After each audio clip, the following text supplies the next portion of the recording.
Mga loads, ayan ang lunch natin ngayon. Ganataan na crab na maliliit with sitaw. Gisa natin sa sibuyas at saka bawang at saka ayun yung gata, mga loads, dalawang gata. At saka ito kalabasa, pampalino ng mata. Ayan guys, lulutuin na natin ngayon guys. Wait lang at gigigisa ko na all. So ayan mga loads, ang ating silay. Kukuha na tayo dito sa bakuran namin. Ayan, namimitas na yung asawa ko ng sili para ilagay doon sa ginataan.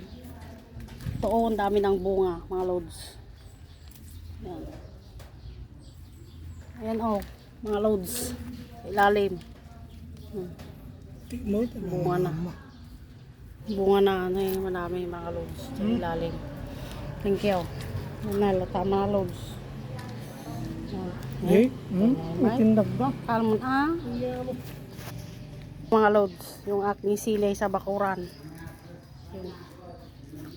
May kamuti din dyan. Ito, sito. So, ayan mga loads ang aking lulutuin. Yan, masarap yan.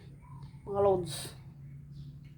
Natin yung bawang, sibuyas at saka i-gisa natin muna yung gulay. Mga guys, ayan guys, linuluto na natin ang ating ginataan na kalabasa with crab, small crab, at saka may sili.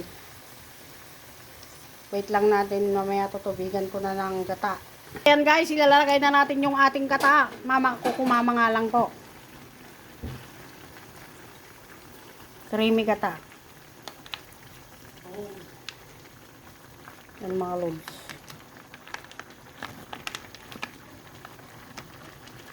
Creamy gata.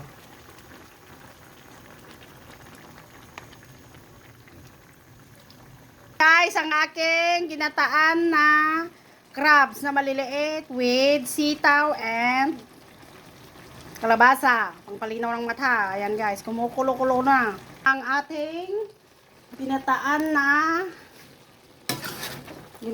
na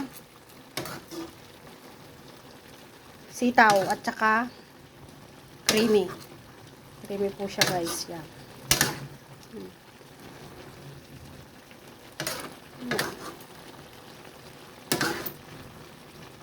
Guys, ang sarap niya. Yung ginataan na crabs with sitaw and kalabasa. Thank you so much guys for watching. Bye! Ayan guys, ang aking ginataan.